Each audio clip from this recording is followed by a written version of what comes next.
Shalom, Dios les bendiga grandemente. Esta es la clase número 6 de Apologética 1. Dios bendiga a los que han participado en las primeras 5 clases. Dios les bendiga de manera especial. Dios les bendiga a los que han llegado a esta clase número 6 de Apologética 1. Y ya será por este momento la última clase de este diplomado y el último diplomado.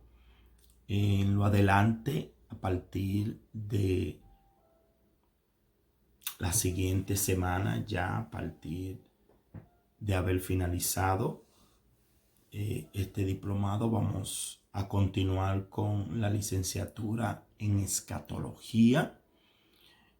También estamos en la licenciatura en formación teológica y también la licenciatura en teología. También tenemos otros diplomados y vamos a seguir diplomados. Tienen un costo y una duración de 6 semanas, 6 meses. Los diplomados serán en formación pastoral, administración pastoral, consejería pastoral y en teología pastoral.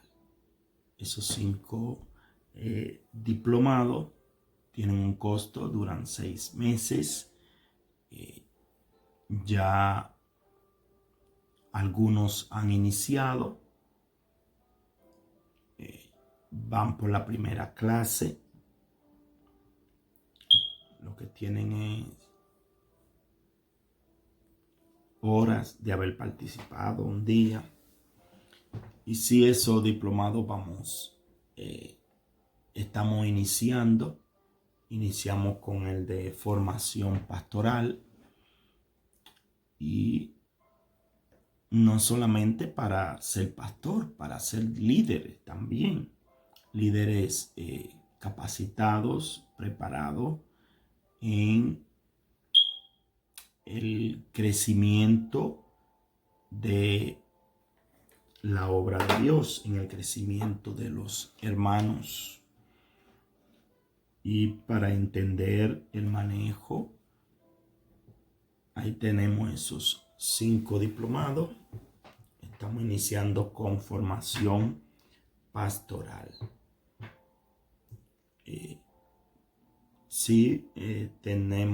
Hemos dado ya hasta ahora 5 diplomados. Estuvimos en evangelismo. Hay algunos que hicieron ya evangelismo, bibliología, escatología,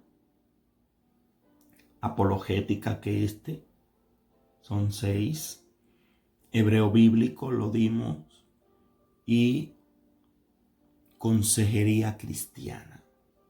Esos 6 ya con de apologética, que concluye con esta clase número 6.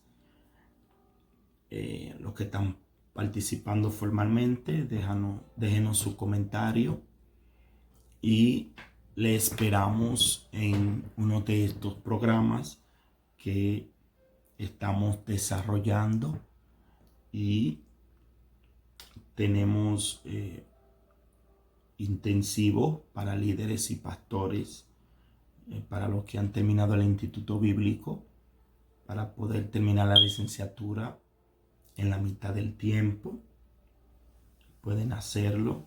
Los pastores pueden hacerlo en mucho menos tiempo. Varios pastores están en el intensivo. Líderes también que hayan terminado ya el instituto bíblico pueden también estar en el intensivo de la licenciatura en teología.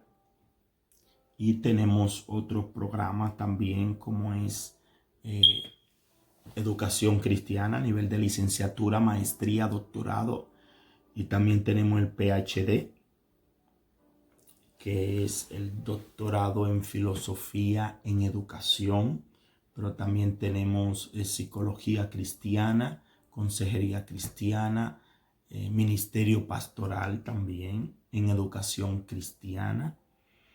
Y esos programas están disponibles, y si quieren integrarse a uno de los programas, a uno de estos niveles, nuestro deseo es que puedan llegar hasta el doctorado y tengan su preparación ya a ese nivel.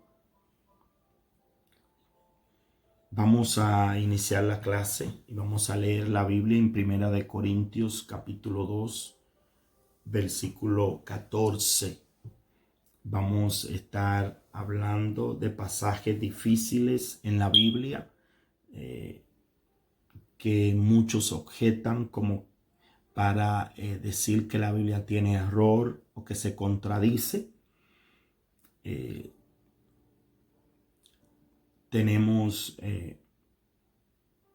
unas clases, una conferencia acerca de este tema más profundo, más detallado, y es sobre inerrancia bíblica, de nuestro libro que Dios nos permitió redactar, escribir, imprimir.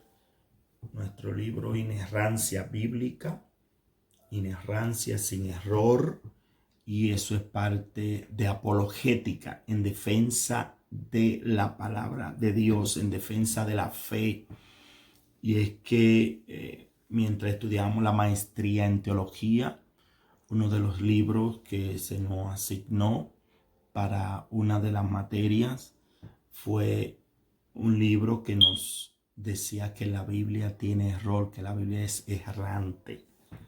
Y lo estuvimos leyendo y viendo en las citas bíblicas que decía que sí eran errores. Y nosotros lo que hicimos fue analizarlo bíblicamente, analizar esas citas bíblicas, analizar esas supuestas contradicciones que se le objetan, se le adjudican a la Biblia. Y nuestra tesis de la maestría fue inerrancia bíblica, y luego transformamos esa tesis en un libro. Ahí está el libro. Físicamente están agotados, tenemos algunos aquí, pero en algunos lugares fuera de aquí de Estados Unidos se hace difícil el envío, pero pueden adquirirlo de manera digital. Ya algunos lo han adquirido. Y vamos entonces a ganar tiempo. Vamos a buscar 1 Corintios para ver todo lo que vamos avanzando. Pueden ver en este mismo canal de YouTube, en nuestro canal de YouTube, Dr. Henry Reyes, pueden ver la conferencia de inerrancia bíblica, y ahí pueden profundizar un poco más en el tema. Pueden adquirir el libro para ya profundizar mucho más. Y también vamos a iniciar un asociado en teología. Un asociado en teología también vamos a estar iniciando. Vamos a iniciar. 1 Corintios capítulo 2, versículo 14. Leemos en el nombre del Padre, del Hijo y del Espíritu Santo. Amén. Pero el hombre natural no percibe las cosas que son del Espíritu de Dios, porque para él son locura, y no las puede entender, porque se han de discernir espiritualmente. Dios añada bendición, sabiduría a nuestras vidas a través de sus santas y divinas palabras. Amén. Entonces aquí vemos, y ese va a ser el tema, pasajes difíciles. Vamos a ver algunos pasajes bíblicos donde hay algunas supuestas contradicciones, porque debemos de saber que en la Biblia sí hay pasajes difíciles de entender, pasajes que nos pueden llevar a creer que hay error o que hay contradicción, si lo vemos a simple vista, y que los enemigos de Dios, de su palabra, lo quieren tomar para decir que sí, que la Biblia tiene error, y como tiene error o errores, no es confiable. Y ahí es que nosotros entonces tenemos que estar preparados. No es que vamos a estar buscando debates bíblicos con personas enemigas de la palabra de Dios, porque lo que tenemos es que llevarlo a Cristo y llevarlo a entender que ha violado la ley de Dios y que ha de enfrentarse a Dios para recibir de acuerdo a lo que ha hecho. Pero si aparecen, debemos estar preparados para poder responder a estas objeciones que se le hacen en la Biblia. Y lo que pasa es, como dice aquí mismo, que el hombre natural, están hablando del hombre natural, es el hombre en su pecado, el hombre sin Cristo. Ese hombre no percibe las cosas que son del Espíritu de Dios, porque no está en el Espíritu, porque no es espiritual, porque está muerto espiritualmente. Y el Espíritu de Dios se comunica con el espíritu del hombre. Entonces, si no hay una comunicación entre Dios y el hombre, no va a poder entender. Y dice aquí, porque para él son locura. Son locuras. Por eso es que hay muchas personas diciendo que nosotros somos locos o estamos locos, porque creemos lo que ellos tildan de errores o cosas humanas, pero vemos que la Biblia dice que para ellos son locura. Y dice algo más, y no las puede entender. El hombre natural no puede entender las cosas que son de Dios. Y dice, porque se han de discernir, se han de percibir, se han de entender espiritualmente, porque es del Espíritu de Dios. Por lo tanto, debemos de entender que el hombre natural no percibe, no entiende,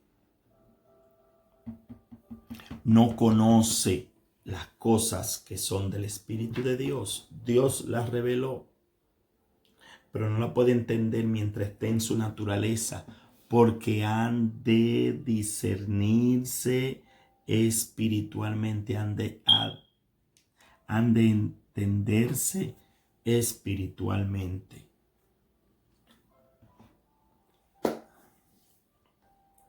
¿Cómo tratar con esos pasajes difíciles de entender? Vamos a ver 6 puntos importantes.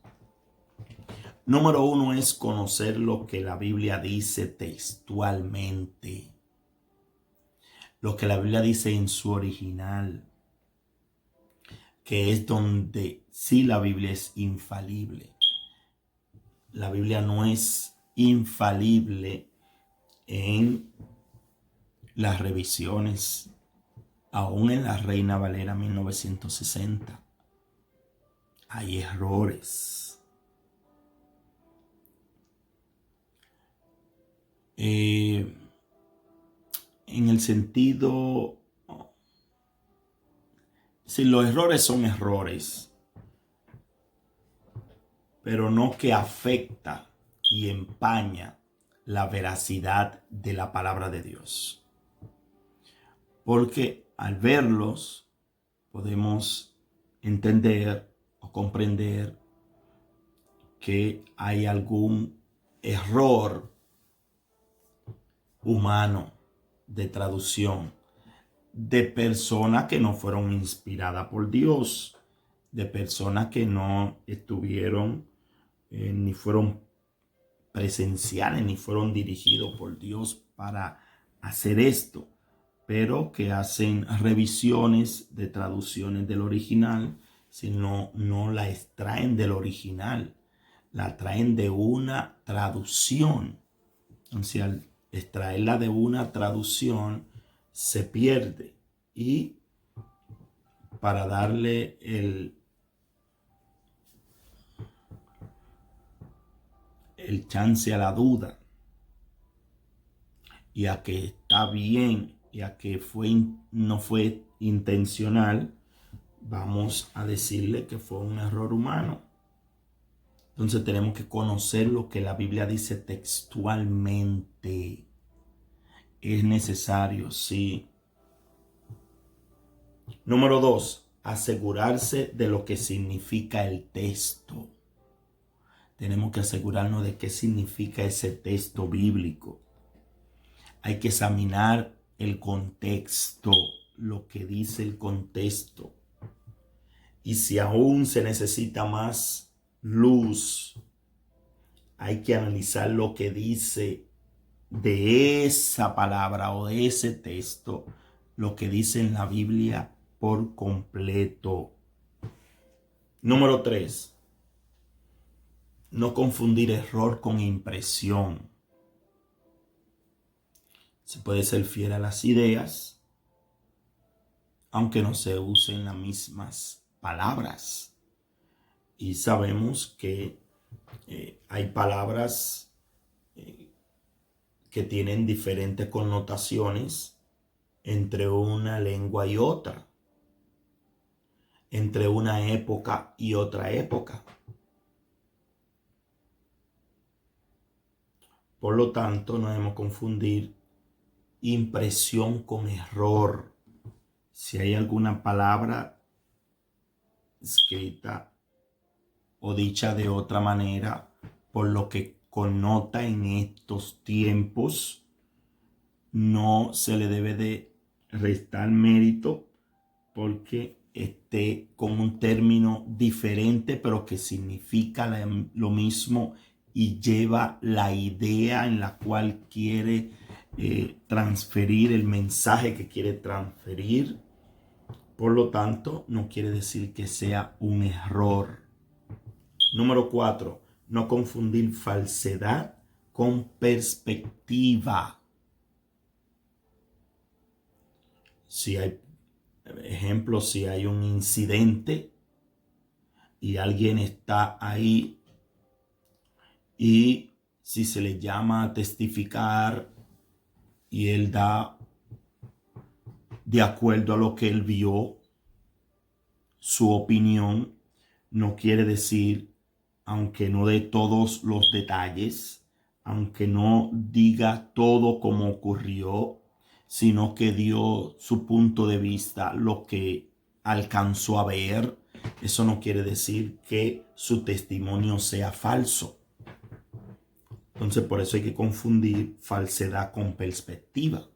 Hay que confundir, hay que diferenciar en lo que es falso y lo que es un punto de vista. Aunque en algo no demos todos los detalles de algún incidente o de algo, no quiere decir que lo que estemos diciendo sea falso. Aunque aquí no exprese todos los supuestos errores o contradicciones que hay en la palabra de Dios, en la Biblia, no quiere decir que esta enseñanza sea falsa. Así también ocurre en la Biblia.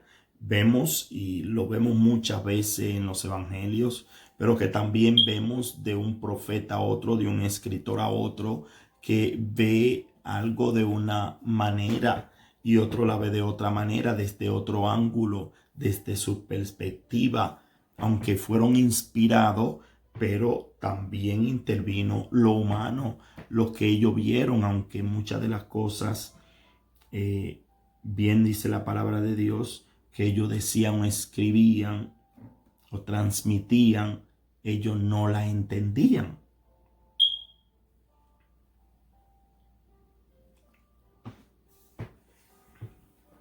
Porque eran mensajes que Dios transmitía al pueblo y a las naciones, a la humanidad de todos los tiempos, no solamente del tiempo en la cual se dijeron. Número 5. El lenguaje respecto al mundo es cotidiano en la Biblia. Es un lenguaje cotidiano. Es un lenguaje que lo puede entender porque fue transmitido por personas de otra época, de otro tiempo, de un ambiente en el cual se debió de llevar el mensaje, pero que sabemos que iba a ser un mensaje para toda la humanidad, pero en principio fue para ese entorno y fue por persona de ese entorno. Entonces vemos un lenguaje cotidiano, humano, no un lenguaje celestial, un lenguaje muy rebuscado, porque la Biblia es para que todos la puedan entender. Y número 6, hay que tener en cuenta que la Biblia registra cosas que no aprueba. Aunque haya cosas en la Biblia, no quiere decir que Dios la apruebe. Por ejemplo, los pecados de David se dicen y se narran, pero no quiere decir que Dios lo aprueba. Pero están ahí, entonces tenemos que tener eso en mente, tenemos que tener eso en cuenta, que no todo lo que la Biblia registra lo aprueba. Porque ahí registra el pecado de Eva. No quiere decir que Dios apruebe el pecado de Eva, sino lo rechazó. Ni de la serpiente, la malicia, ni tampoco de Adán. Ahí está. No justifica la muerte de Abel. No justifica la acción de Caín. Pero ahí está narrada. Y aunque esté en la Biblia, no quiere decir que Dios lo aprueba. Dios lo desaprueba. Y miren la consecuencia de Caín. Dios desaprobó esa acción de Caín que hizo. Y así vemos también lo de Salomón y lo de otros líderes y lo de otros profetas. Dios lo transmite aunque no lo comparta. Vamos a ver algunas respuestas a dificultades bíblicas. Vamos a ver algunas de ellas. Como les dije anteriormente, en nuestro libro Inerrancia Bíblica pueden ver 102 supuestas contradicciones. Bastantes supuestas contradicciones, sí. A simple vista, si lo vemos, vamos a creer que sí, que hay contradicción, que hay error. Y muchos cristianos, muchos del pueblo que siguen a Dios, son de los que entienden que sí, que la Biblia tiene errores o se contradice. Como les decía anteriormente, ese libro que estuve leyendo, no sé dónde está en este momento, lo leímos unas cuantas veces, ya que lo leímos para ver en lo que decía que había contradicción, para entonces nosotros aplicar estas recomendaciones que hicimos y ver lo que decía la Biblia al respecto, ver lo que habíamos aprendido, y eso nos ayudó para entonces hacer la apología, porque eso es una apología lo que hacemos en ese libro, y vemos que no solamente tratamos esas 102 supuestas contradicciones, sino que hablamos de otro tema como la historia de la inerrancia bíblica. Y es una doctrina importante y fundamental que se necesita profundizar. Ahí está en este mismo canal si quieren ver la conferencia de ese tema. Vamos a ver y vamos a tratar de ver cinco pasajes donde hay supuestas contradicciones. Pasajes difíciles de entender, pero que a la luz de la palabra lo podemos entender. Número 1, con las genealogías. Objetan tanto las genealogías de Génesis capítulo 5, como también las genealogías que están en Mateo y Lucas. Y una de ellas es la genealogía de Génesis 5. Algunos objetan que ese pasaje alude como que el inicio de la humanidad fue en el 4004 a.C., lo cual difiere con la arqueología, que dice que fue antes. Acuérdense que anteriormente se contaba descendiendo, diferente ahora que es ascendiendo, 1, 2 y 3, ahora ascendiendo. Anteriormente era 3, 2, 1, descendiendo. Y vemos que una de las objeciones que en Lucas 3:36, mire lo que dice, hijo de Cainán, hijo de Arfad, hijo de Sem, hijo de Noé, hijo de Lamec. Y aquí objetan y dicen que, como aquí dice que Cainán fue hijo de Arfad. Dicen que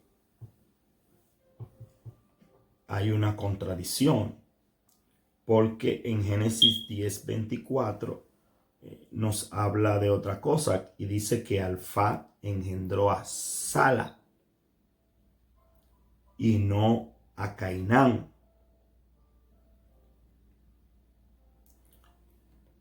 Pero vemos que en Lucas 3:36 lo que nos informa es que no hay una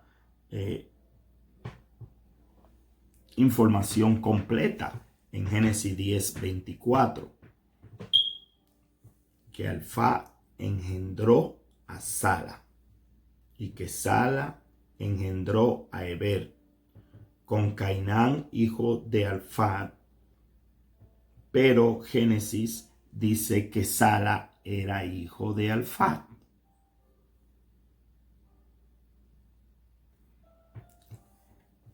Entonces ahí hay una supuesta contradicción. Vamos a ver más adelante. Vamos a explicar eso más adelante. Lucas incluye a Cainán entre ellos, por lo que Génesis no tiene toda la información, no lo incluye. Pero cuando entendemos lo que significa padre en la Biblia, que le decíamos, tenemos que irnos a lo que dice textualmente la Biblia, a lo que dice en su original, que es para en la palabra de Dios el significado de padre.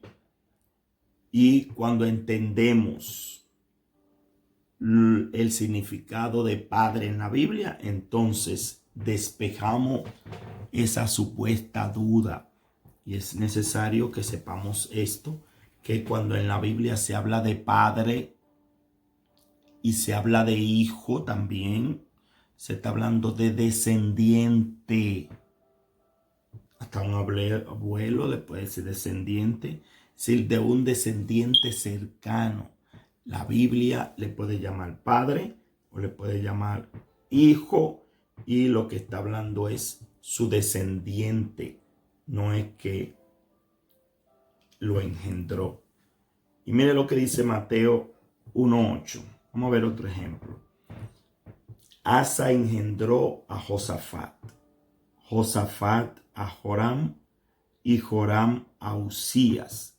Dice que Joram era padre de Usías, pero si analizamos Segundo de Reyes,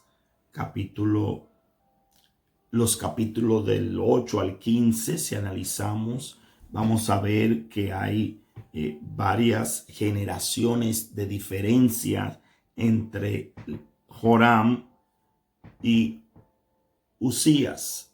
Vivieron en generaciones diferentes, pero aquí dice que Joram engendró a Usías. Otro ejemplo es que Jesús dijo que Abiatar le dio el pan de la proposición a David. Mateo 2:26 dice: ¿cómo entró en la casa de Dios siendo Abiatar sumo sacerdote y comió los panes de la proposición, de los cuales no le es lícito comer sino a los sacerdotes, y aún dio a los que con él estaban? Vemos Jesús respondiéndole a los fariseos que creían que el templo y lo del templo era más importante que la persona. Vemos como Jesucristo está diciendo esto, pero Jesucristo dice que fue Abiatar, siendo Abiatar sumo sacerdote, y comió los panes de la proposición. Pero en Segundo de Samuel 8:17 dice bien claro: Sadoc, hijo de Ahitob, y Ahimelech, hijo de Abiatar, eran sacerdotes. Seraías era escriba. Es decir, que aquí dice que Ahitob, que Abimelech era hijo de Abiatar. Dice aquí, Segundo de Samuel 18:17. Sadoc, hijo de Ahitob, y Ahimelech, hijo de Abiatar, eran sacerdotes. Ahí está. Ahimelech y Abiatar eran sacerdotes. La Biblia usa el término padre e hijo para referirse a antepasados, a descendientes cercanos. Es decir, que cuando vemos en la Biblia padre o hijo, hay que ver el contexto, hay que ver los paralelos. Si hay dificultades en el entendimiento de ese pasaje, entonces hay que ver el contexto y hay que ver lo que nos dice la Biblia. Y hablando de genealogía, se objetan la genealogía de Mateo y de Lucas porque no tienen los mismos descendientes. Supuestamente se contradicen, que no pueden ser correctas porque se contradicen entre ellas. entre la genealogía de Mateo capítulo 1 y Lucas capítulo 1 también que habla. Pero cuando vemos la razón por la cual se dan esta genealogía con estos nombres que es diferente a los de Lucas, si vemos que Mateo, que presenta a Jesucristo como rey, presenta la genealogía de Jesucristo a través de su padre legal José, a través de él es que presenta, y que vemos que Lucas, que presenta a Jesús como el Hijo del Hombre, si él presenta la humanidad de Jesús, entonces se va a través de María en la genealogía, a través de María. Es decir, que no es que haya una contradicción por los nombres diferentes, sino que hay un punto de vista diferente. Lo mismo pasa con otro aspecto aparte de la genealogía. Como dijimos, Mateo ve a Jesús como el rey y Lucas lo ve como el Hijo del Hombre, su humanidad. Entonces, ahí vemos que al entender estas cosas se disipa las supuestas contradicciones o dudas de contradicciones acerca de las genealogías. Número 2. Matanza de los amalecitas y de los cananeos. Esa es otra objeción que se le hace, como que hay un error. Y dice 1 Samuel 15, 2 y 3. Así ha dicho Jehová de los ejércitos: yo castigaré lo que hizo Amalec a Israel al oponerse en el camino cuando subía de Egipto. Amalec no le quiso dar paso al pueblo de Dios, al pueblo de Israel, cuando subía de Egipto, del cautiverio, de la libertad. No quiso, y dice: ve pues y hiere a Amalec y destruye todo lo que tiene, y no te apiades de él.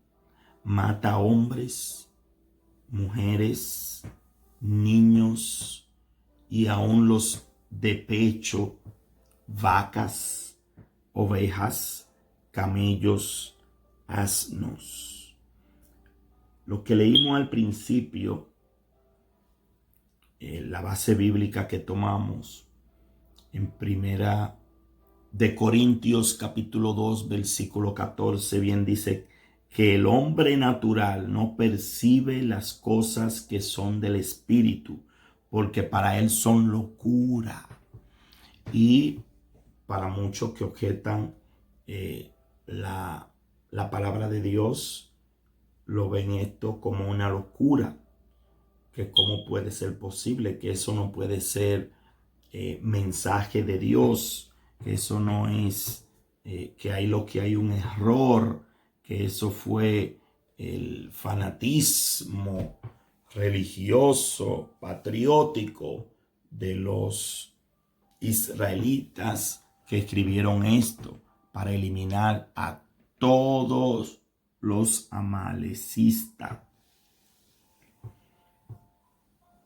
Porque cómo es posible que Dios iba a mandar a matar inocentes, que esa no era la voluntad de Dios, que eso es una locura.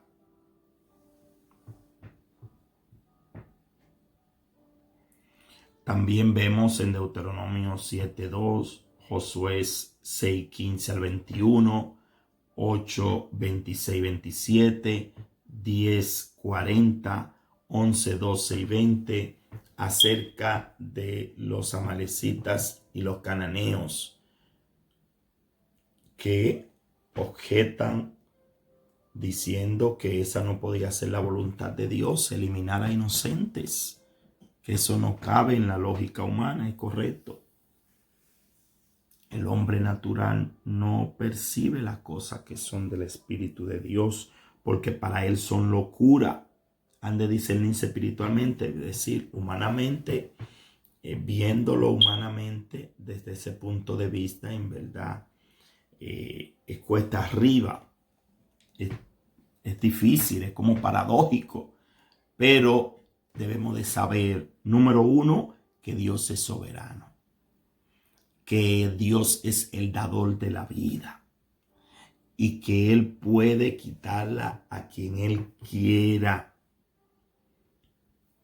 Dios es soberano, es soberano.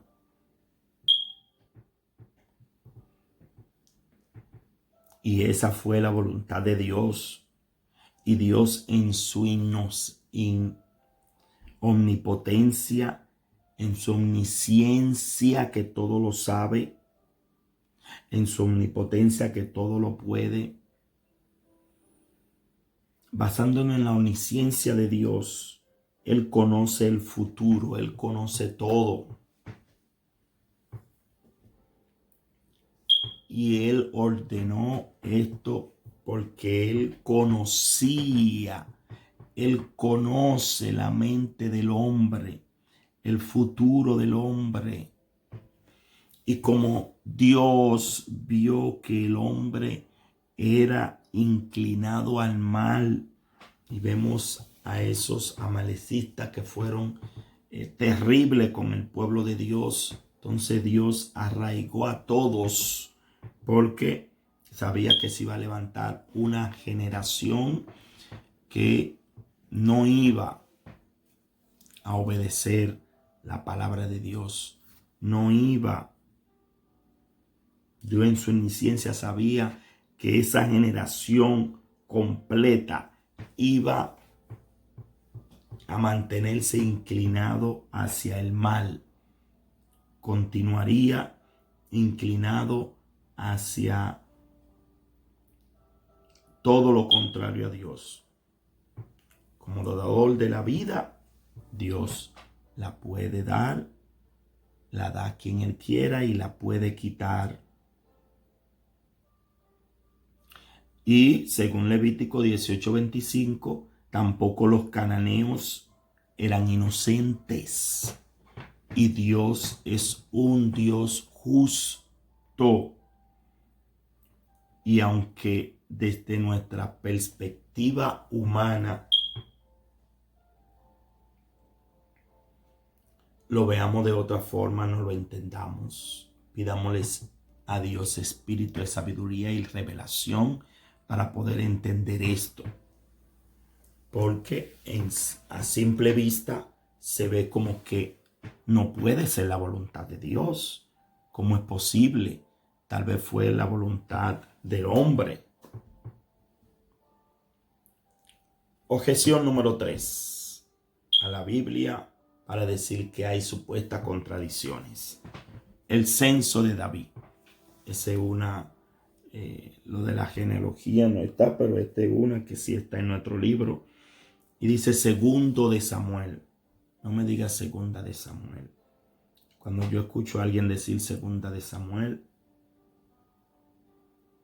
digo que todavía no se ha aprendido ni los nombres de la Biblia correctamente. Es necesario.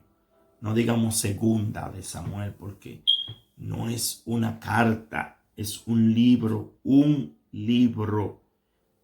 Vayámonos al original, al nombre en la Biblia. En el principio está de cada libro. En el nombre del libro, ahí está como es. Y dice segundo libro de Samuel. Si es el segundo libro de Samuel, entonces hay que decirle segundo de Samuel, si vamos a abreviarlo. Entonces, en segundo de Samuel, hablando del censo de David, de quién fue que lo incitó a hacer un censo. Segundo de Samuel 24:1 dice, volvió a encenderse la ira de Jehová contra Israel e incitó a David contra ellos a que dijese: ve, haz un censo de Israel y de Judá. Aquí dice que Dios incitó a David a hacer un censo. Eso es lo que dice. Volvió a encenderse la ira de Jehová otra vez, porque el pueblo cayó otra vez. La ira de Jehová contra Israel, hay una coma, e hizo a David, e incitó a David contra ellos a que dijese: ve, haz un censo de Israel y de Judá. La respuesta aquí es que fue David, es que fue Dios quien incitó a David. Pero entonces dice Primero de Crónicas, capítulo 21, versículo 1, pero Satanás se levantó contra Israel e incitó a David a que hiciese censo de Israel.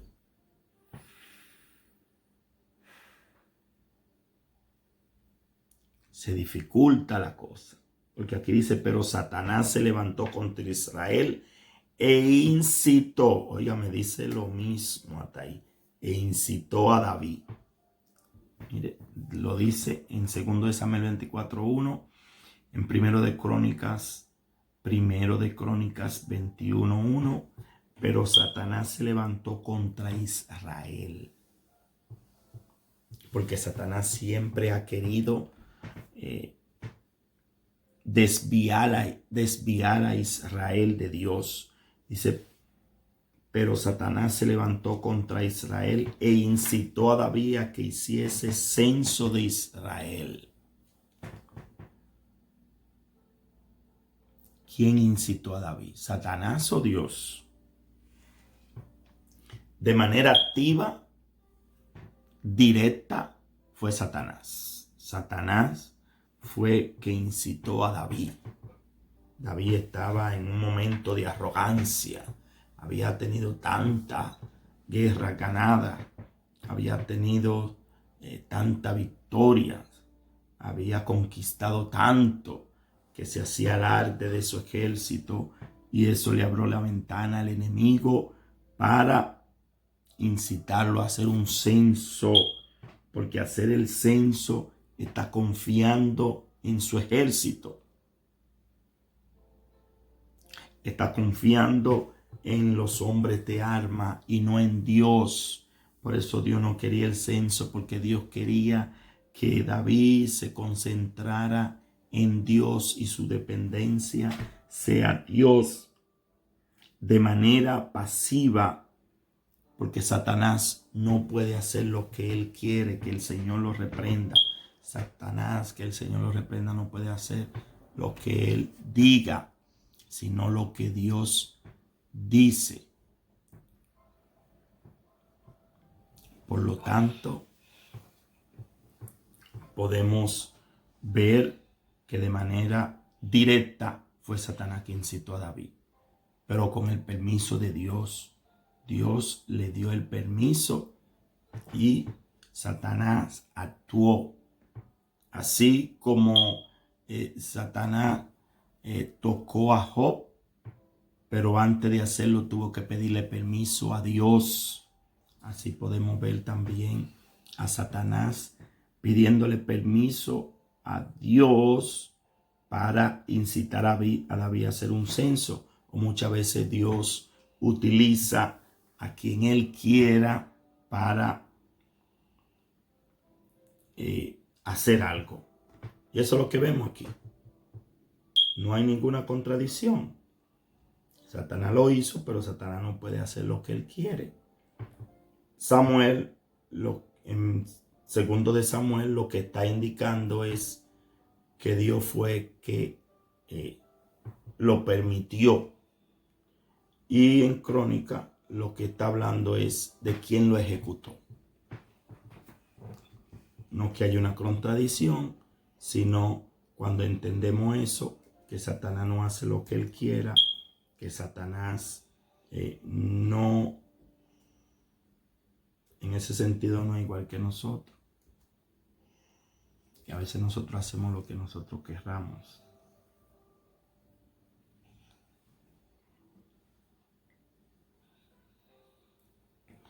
Pero no así Satanás ni los demonios. Ellos están por debajo de Dios. Y en última instancia, aunque tenemos ese libre albedrío, pero no podemos llegar hasta más allá de donde Dios permita. Número 4. Hay otro que es, vamos a quedar en 5. Pero vamos a ver el 4 para seguir en ese mismo orden. Para seguir en el mismo orden, vamos a ver el 4 en el mismo censo de David. En este censo hay más supuestas contradicciones. Cuando se analiza el mismo segundo de Samuel capítulo 24 y primero de Crónicas capítulo 21, si se sigue indagando y analizando el censo, se pueden ver algunas otras contradicciones. Ya vimos que quién fue que incitó a David, si fue Satanás o si fue Dios, y vemos que fueron ambos. Dios que lo permitió y Satanás que lo ejecutó. Entonces ahí no hay ninguna contradicción. Uno ve el que lo ordenó, lo permitió, y otro ve y habla del que lo ejecutó. Lo que hablamos anteriormente. El que alguien diga una parte de lo visto no quiere decir que sea falso, sino que es su perspectiva. Entonces, en segundo de Samuel hay una perspectiva desde esa óptica, y en primero de Crónicas hay otra óptica, de otra perspectiva del ejecutor, y en segundo de Samuel del que lo permitió. Pero aquí vemos en la número 4, vemos en cantidad en el censo hecho por el rey David, ya que en primero de Crónicas capítulo 21, versículo 5, dice: y había en todo Israel 1,100,000 que sacaban espada, y de Judá 470,000 hombres que sacaban espada. Es decir, en Israel había 1,100,000 según el censo. Aquí dice según primero de Crónica que según el censo había 1,100,000 que sacaban espada, que iban a la guerra. Y en segundo de Samuel 24:9 dice: y Jacob y Joab dio el censo del pueblo al rey, y fueron los de Israel 800,000 hombres fuertes que sacaban espada, y los de Judá 500,000 que sacaban espada.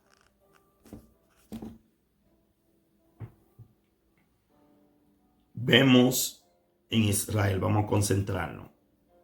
Y fueron los de Israel 800,000 hombres. Y dice primero de Crónica 1,100,000.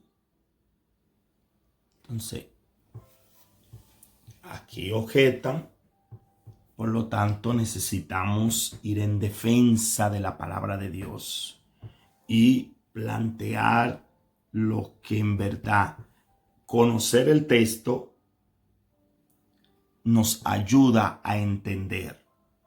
Número 1,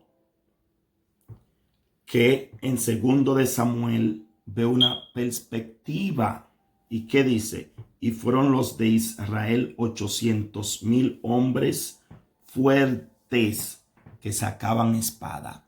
Hombres fuertes habían 800,000. Pero en Primero de Crónicas, capítulo 21, versículo 5, la perspectiva que nos da es de la totalidad.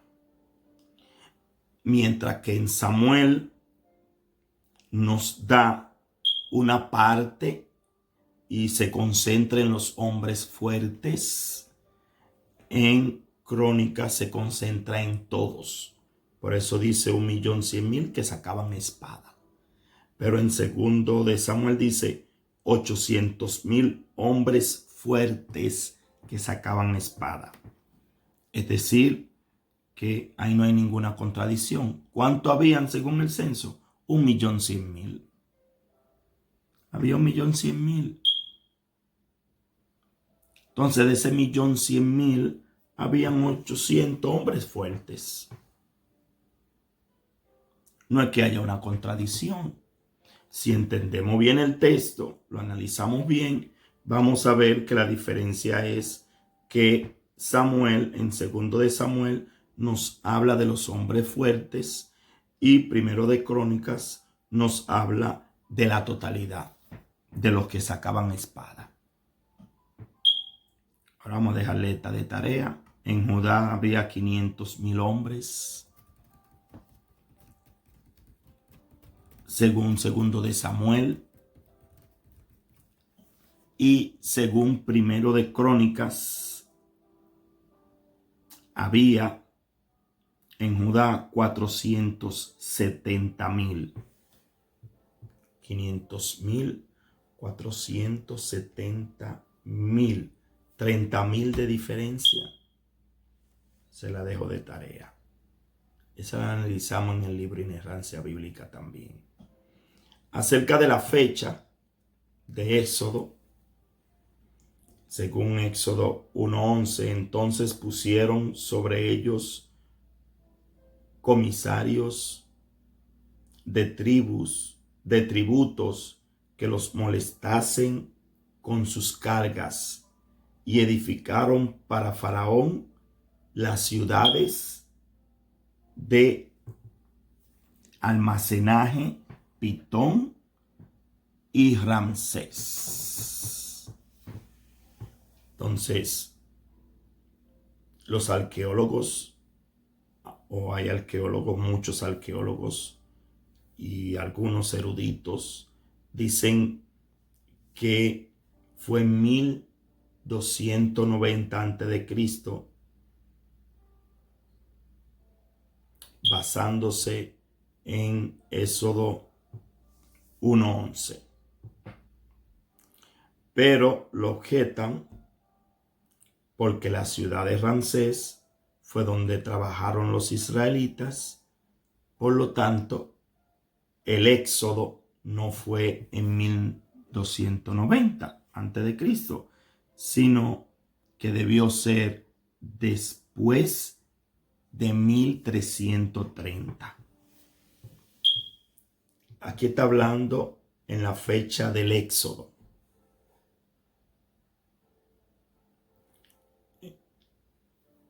Basándose en Éxodo 1:11, dice que fue aproximadamente en 1290 a.C., pero lo objetan ya que la ciudad de Ramsés fue donde trabajaron. Entonces debió de ser después del 1300. Pero ¿qué dice Primero de Reyes 6:1? En el año 480 después que los hijos de Israel salieron de Egipto, el cuarto año, óigame, en el año 480. Sigue diciendo, en el cuarto año del principio del reino de Salomón sobre Israel, en el mes de Sif, que es el mes segundo, comenzó él a edificar la casa a Jehová. Expresa bien aquí, claro, en el año 480. Es decir, que hubo 480 años después del Éxodo, al comienzo del templo de Salomón, en el 966 antes de Cristo, por lo que se ubica el Éxodo en el 1446 antes de Cristo, 50 años antes de lo ocurrido. Jefté dijo alrededor de 1100 años, del 1100 antes de Cristo, que Israel había ocupado su territorio por 3 siglos.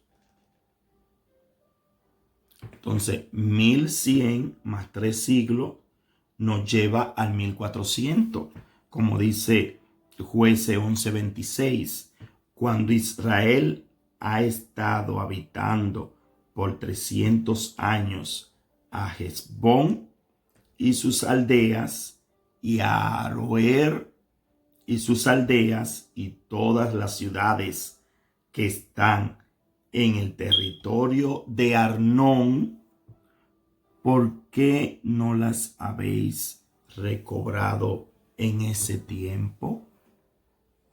Entonces, sumándole los 40 años por el desierto, que duró 40 años en el desierto, la fecha no sería 1400. Si le agregamos los 40 años en el desierto, sería 1440. Según entonces este análisis de la Biblia. Y lo que podemos decir con respecto a Ramsés, que aquí habla de Ramsés el Grande, que fue Ramsés II. Entonces, si es Ramsés II, es porque hay un Ramsés primero que vivió varios siglos antes. Es decir, hay un Ramsés primero y un Ramsés segundo, que es Ramsés el Grande, y este vivió antes, siglos antes Ramsés primero, que entonces nos lleva a comprender que no fue en el 1290, porque no podemos confundir a Ramsés el Grande, que fue en esa época de 1290, pero se está hablando de Ramsés I, que vivió varios siglos antes. Por lo tanto, ahí vemos que no hay ninguna contradicción. Bueno, el tiempo avanzado, Ebenezer, hasta aquí nos ha ayudado Dios. Damos gracias a Dios por su palabra. Podríamos avanzar más, ya ese último lo analizamos más rápido. Esa cita bíblica la puedes buscar y seguir profundizando. Déjanos tu comentario. Si estás participando formalmente, déjanos tu comentario en qué opina acerca de estos pasajes difíciles. ¿Cuál es tu opinión? ¿Qué nos dice? Si tiene alguna opinión, si ya ha llegado hasta esta clase y está participando formalmente, ha terminado, déjanos tu comentario. Y ya puedes pedir la evaluación del diplomado en apologética. Puedes pedir la evaluación de esta materia, apologética 1.